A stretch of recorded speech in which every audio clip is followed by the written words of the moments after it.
kugamba mu rukiko rweterine mwe abarisa bo muri Sinjure y'Amatemba uri kurira abarisa aba nagira ngo bitongore bimwe ebiri kubagura hamate ne basera batigenderire ekibari kugira ngo n'obutaha mu bwabe tutinza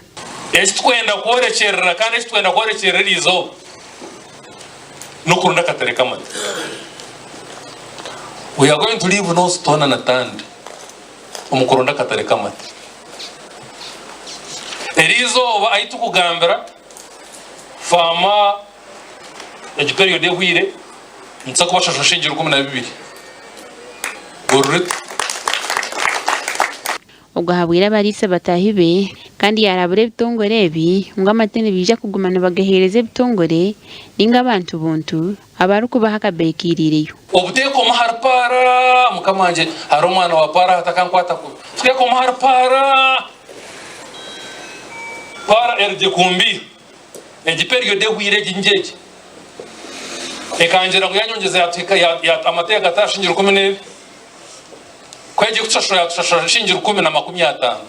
bitino bibarabe biri bityo abarisa ne bagira ngo bakine kizibu cyembazi y'ibicipuri kandi kinegema kuba nebuza amato mundi murisa na grombazi takumanya igwarga takumanya ku importingire gwendero murisa police gwangira kwitenguha geye kikato yanga kutamba gashoka Ruth no wamanya baba rero twaza